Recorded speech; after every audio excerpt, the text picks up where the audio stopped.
How Vivekananda guided Sri Aurobindo after death. Swami Vivekananda, Sri Ramakrishna and Shardama have all left their body long ago. Then what is the use of praying to them? How can they help me when they are no longer present? Many people feel this way. However, as we have seen in our How to Find a Guru series, just because a God-realized sage has left his or her body, it does not mean that he or she ceases to exist. In our last video in particular, we saw that 4 direct disciples of Sri Ramakrishna have affirmed to us, based on their own spiritual experiences, that Swami Vivekananda, after leaving his body, has consciously maintained a presence in the subtle realm in order to help devotees progress spiritually. These 4 disciples have all seen Swami Vivekananda residing in his subtle form in the Belur Mutt. This is a great revelation, because if Swami Vivekananda wanted, after giving up his body, he could have merged his consciousness in God, the infinite Brahman, and remained forever immersed in peace and bliss. This would have been a very easy option for him. But Swami Vivekananda has forsaken this divine bliss only so that he can help us. Yes, help even us who have been born hundreds of years after him. Such is his compassion and such is his promise. The exact words of his promise we will visit later in this video. Now it is not just the direct disciples of Sri Ramakrishna who have confirmed of Swami Vivekananda's presence, but so has Sri Aurobindo. He has given us yet another powerful confirmation of Swamiji's eternal presence and help. So let us see what specifically Sri Aurobindo has said. First, we must know that Swami Vivekananda gave up his body in July 1902. About 6 years later, in the year 1908, Sri Aurobindo found himself imprisoned by the British. He had been involved in writing fiery articles against the British occupation of India. This had rattled the colonial administration and they had jailed him under the conspiracy to commit high treason against the British government. The crime was punishable by death. It was during this time that Swami Vivekananda came to Sri Aurobindo in jail and taught him many aspects of sadhana.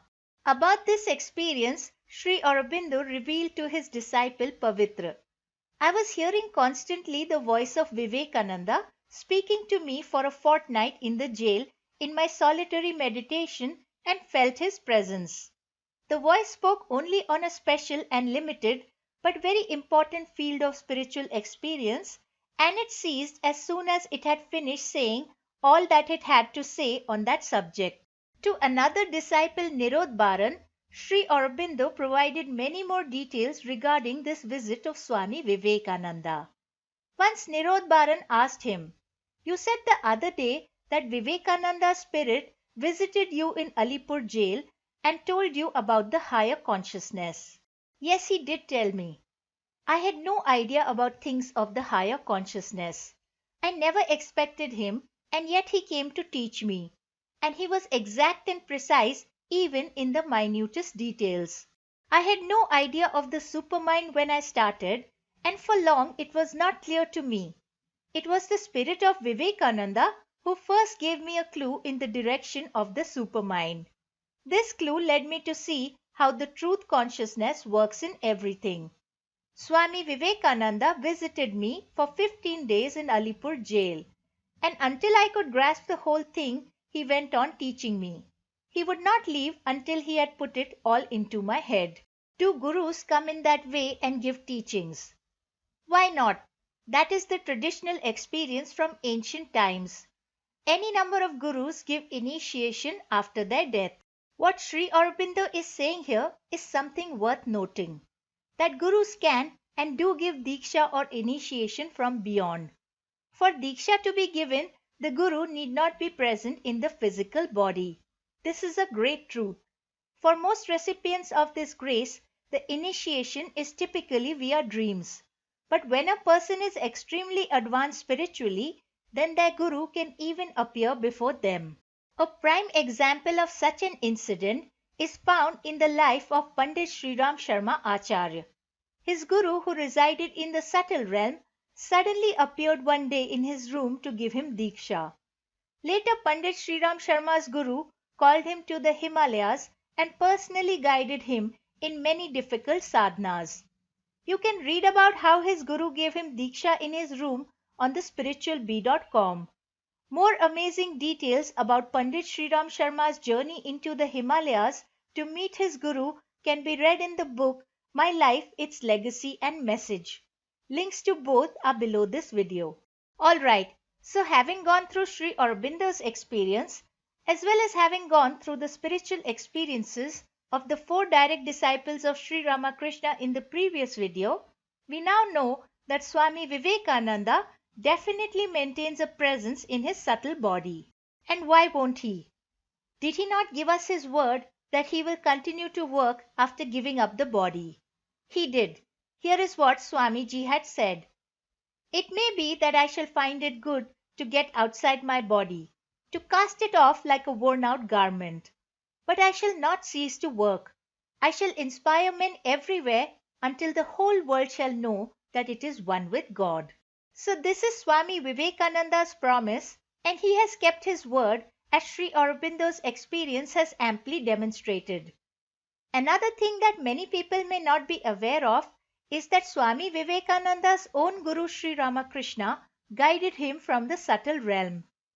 Did you know that Swami Vivekananda got to spend only 5 years of his life with his Guru, after which Sri Ramakrishna gave up his body? Swami Vivekananda was only 23 years old when this happened. So was Swami Vivekananda immediately rendered guruless because of this? Not at all. Sri Ramakrishna continued to help Swamiji from the subtle realm. There are many instances of this help that Swami Vivekananda himself has spoken of.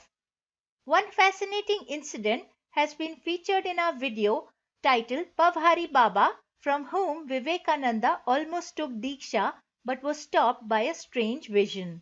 So we can see that Swami Vivekananda, Sri Ramakrishna, and by extension all the great God-realized gurus whom I represent on the spiritualbee.com are very much present even today to guide us on our spiritual journey.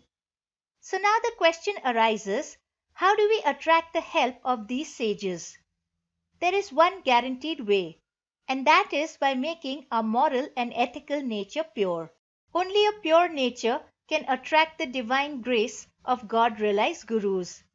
If we keep on telling lies, if we are late for office and make up a fake story for our boss, if we are selfish, deceitful and cunning, if we are greedy, if we gossip, backbite and spread mischievous rumors about our friends or relatives, if we are lazy and shun hard work, if we watch pornography, then the grace of divine gurus will not descend to us. So we must clear the path for it by cultivating an intense moral purity. To learn more about this, make sure to watch the Patrata series. Now at this point, another question may arise in your mind. You may wonder, I will definitely strive to cultivate moral purity, but when I do so, how exactly will the guidance of gurus who reside in the subtle realm come? Just like Sri Aurobindo, will I also hear the voice of Swami Vivekananda telling me what to do? No, you will not. Such voices can be heard only when the mind has become extremely sattvic, purified and calm. In fact, before completely calming the mind and overcoming the ego, if one tries to hear voices from the beyond, then it leads to an extremely dangerous situation.